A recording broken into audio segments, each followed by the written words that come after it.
Happy New Year, everyone. It feels good to be back after the holidays, ready to dive into the latest news and unpack the stories that are shaping our world. Yeah, it's amazing how quickly the news cycle picks up after a break. We've got a lot to cover today, from presidential handoffs to international developments and even a touch of the cosmic. Let's jump right in with U.S. politics, where President Biden is wrapping up his term with a significant move, an $8 billion arms deal with Israel. This is a substantial agreement, including missiles, artillery shells, a whole lot of bombs. And the timing, well, it's definitely interesting coming just as a new administration is about to step in. It kind of makes you wonder, doesn't it, about the message it sends and how the incoming Trump administration might handle the whole Middle East situation, which is already, pretty complex. For sure. It'll be fascinating to see how this plays out. Now, before President Biden hands over the reins, he's got one more round of Presidential Medals of Freedom to award. And this year's list is, well, how do I put it? Eclectic. We've got Vogue editor Anna Wintour, musician Bono, and philanthropist George Soros. It's a diverse group, highlighting achievements from fashion and music to humanitarian aid and political activism. It's sure to spark some conversations, as these kinds of awards often do. Speaking of sparking debate, let's turn our attention to the incoming president. Trump is facing sentencing in that hush money case just days before his inauguration. The judge has said no jail time is expected, but it's still a pretty unprecedented situation. Absolutely. Having a president-elect facing sentencing right before taking office is uncharted territory. It raises questions about how it might impact his ability to govern, to actually do the job, and what kind of legal and political consequences might pop up during his term. Definitely something to keep an eye on. Meanwhile, there's a story that's been making waves in media circles. A Washington Post cartoonist resigned after the paper refused to run a cartoon satirizing its owner, Jeff Bezos. It's prompted a discussion about editorial freedom, hasn't it? Yeah, it's a tricky situation. The cartoonist's resignation suggests a concern about journalistic integrity being compromised, while the Post is standing by its decision, saying it was purely editorial. It really highlights that fine line between freedom of the press and the influence of powerful figures, especially when they own the media. It's a complex issue for sure.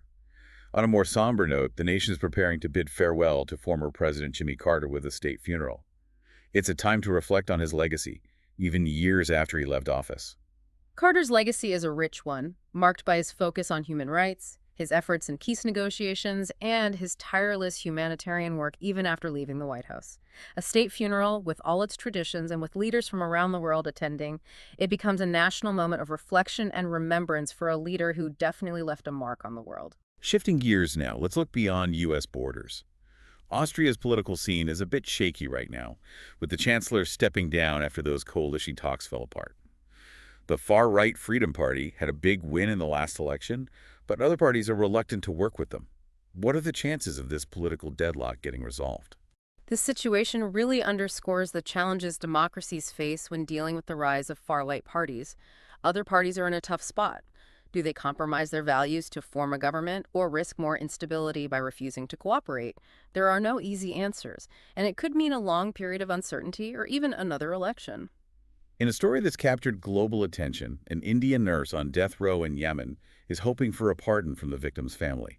It's a complicated case involving international law, cultural differences, and the ongoing turmoil in Yemen. It's a stark reminder of the human cost of conflict and how challenging it can be when justice systems clash across different parts of the world. This woman's life hangs in the balance, and the possibility of a pardon really highlights the power of forgiveness, even in the face of tragedy. Switching focus to China, we're seeing a trend that might seem surprising.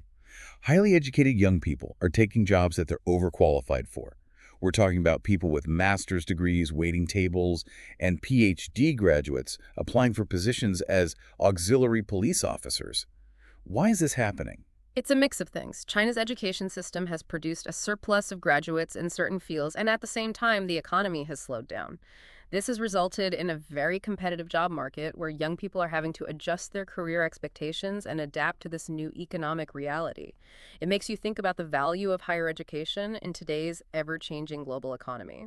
And yet, even with these economic challenges, we see stories of empowerment. A Chinese grandmother has become an unexpected feminist icon after escaping an abusive marriage and choosing a life of freedom on the road in her van. Her story seems to be striking a chord with people of all ages. It really does. It speaks to that universal desire for self-discovery and freedom, especially for women who often face societal pressures and personal limitations. It's a powerful message that it's never too late to break free and find a path that brings happiness and fulfillment, no matter how old you are or what your circumstances are. And that brings us to the world of entertainment, where a familiar face is back in the headlines. Meghan Markle is returning to the spotlight with a new Netflix show that's all about lifestyle and wellness. Some people see it as a smart move to rebrand herself, while others think it might come across as out of touch. It's definitely a strategic move by Meghan Markle to reshape her public image and move away from the royal narrative. By focusing on the popular wellness industry, she's using her platform to connect with a wide audience and promote self-care and empowerment. We'll have to see if this venture resonates with viewers and helps her establish a brand that goes beyond her connection to the royal family. Speaking of entertainment, the Golden Globes are just around the corner, and this year's nominations include some big names like Zendaya and Timothée Chalamet.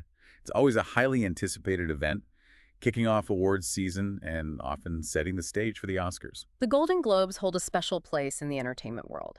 They generate excitement because they give us a peek into what films and performances are catching the attention of critics and industry insiders. It's a chance to celebrate artistic achievements and also to get a sense of what's resonating with audiences on a larger scale. Well, we've covered a lot already, but there's more to come. Stay with us as we dive into some truly bizarre headlines, international intrigue, and even more captivating stories from around the globe. Well, from the serious to the, I guess we could say the strange, the news always has a way of keeping us on our toes. Speaking of strange, did you hear about this Brazilian ex-official? After losing her re-election bid, she decided to, well, remove the toilet and sinks from her office. Okay, now that's a new one. What was the thinking behind that? Apparently, she's claiming she paid for the bathroom renovations herself, so she considers them her property, not the council's.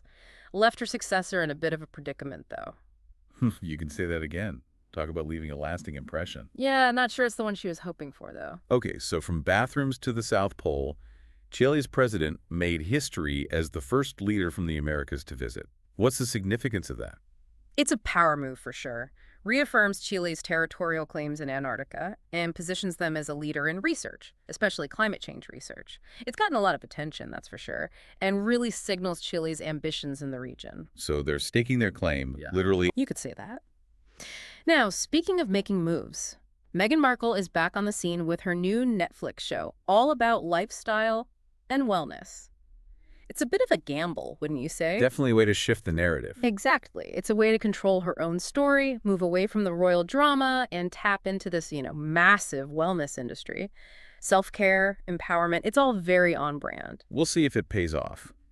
Now to Tanzania, where there's a push for a fuel revolution, but they've hit a bit of a roadblock. The lack of filling stations, right. It's a good idea in theory. Compressed natural gas is a cleaner, cheaper fuel, but the infrastructure isn't there yet. So people are making the switch to CNG vehicles and then, they can't find anywhere to fill up. It's causing a lot of frustration, long lines at the few stations that do exist. It shows how important it is to have the infrastructure in place before you, encourage a big shift like this. Sometimes the logistics are just as tough as the technology itself. Exactly.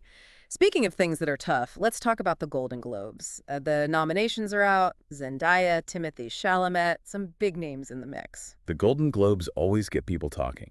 It's the start of award season, and a lot of times it sets the stage for the Oscars. It's a night of glamour, predictions, who's going to win, who's wearing what. But it's also about the stories, the films and shows that are connecting with audiences. Okay, shifting gears a bit. That story about the Washington Post cartoonist resigning after the paper wouldn't run her cartoon satirizing Jeff Bezos, that sparked a lot of debate, hasn't it? It's a sensitive topic, for sure. On one hand, you have freedom of expression, the right to criticize. But then there's the question of conflict of interest when the person being satirized is the one who owns the paper. It raises some big questions about how much influence media owners should have. Definitely a gray area. And speaking of influential figures, we can't forget about Trump. He's scheduled to be sentenced in that hush money case just a few days before he's set to be inaugurated. This is truly uncharted territory. It's mind-boggling, really. A president-elect facing a criminal sentence right before taking office. What does that say about the state of our politics? What kind of precedent does this set? It's a lot to process. And as one president prepares to take office, the nation is also mourning the loss of another. Former President Jimmy Carter's state funeral is underway, a solemn reminder of the impact leaders have, even long after they leave office. Carter's legacy is a complicated one. He had his successes and his failures, but he was a man of principle, committed to peace and justice. A state funeral like this, with all the ceremony and dignitaries from around the world, it's a moment for the nation to come together and reflect on his life and his contributions. Speaking of complicated situations, the political landscape in Austria is looking pretty unstable right now. The chancellor stepped down after coalition talks broke down, leaving the country in limbo. Yeah, it's a mess. The far-right Freedom Party's success in the election has thrown everything into chaos. Other parties don't want to be seen as aligning with their extreme views, but refusing to work with them could lead to more instability, maybe even another election. It's a tough spot to be in. Democracy in action, they say, but sometimes it's messy. No kidding. And then there's the story of that Indian nurse, Nimisha Priya, facing the death penalty in Yemen. She's convicted of murdering her business partner, but her family insists she was a victim of abuse and was only trying to get her passport back. It's heartbreaking. Her only hope now is a pardon from the victim's family, but with the war in Yemen, even that seems like a long shot. It's a reminder of the human cost of these conflicts, the lives that get caught in the crossfire. And then you have these stories of resilience that give you hope. In China, we're seeing this trend of young people, highly educated, taking jobs they're overqualified for. It's happening everywhere, really. Master's degrees, PhDs, and their waiting tables working as security guards. It's a sign of the times, the economy, the job market. But it also shows how adaptable people can be, willing to do what they need to do to get by. And sometimes that means redefining success, right? Yeah. Like this grandmother in China who's become this feminist icon after escaping an abusive marriage and hitting the road in her van. She's living life on her own terms, inspiring others to break free from expectations and find their own path to happiness. It's a powerful message, and it seems to be resonating with people all over the world. It's really inspiring, Yeah. seeing someone embrace change like that and redefine what success means for them. Yeah. But let's circle back to the media world for a minute. That story about the Washington Post cartoonist resigning because they wouldn't run her cartoon about Jeff Bezos, well, it's really gotten people talking about the role of satire and the influence of powerful people. It's a tough one, right? You've got freedom of expression on the one hand, but then you've got the potential for conflicts of interest when the person being satirized owns the very platform that's supposed to be holding them accountable. It's a tricky balance, for sure, and it raises questions about how transparent and accountable media organizations really are.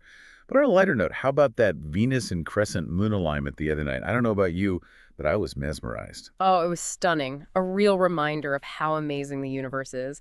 And for all the sky watchers out there, keep your eyes peeled on January 18th. Venus and Saturn are going to appear super close together. It'll be quite a sight. I'll be watching for that. Thanks for the heads up. But back to Earth for now. We've got one last story to touch on. Over in Tanzania, it seems their push for compressed natural gas as a cleaner fuel has hit a snag. Yeah, the shortage of filling stations is causing some major headaches. It's a great idea in theory, CNG as a cleaner and cheaper alternative to traditional fuels, but if people can't fill up their cars, it's not going to work. So it's a case of good intentions, but maybe not the best planning.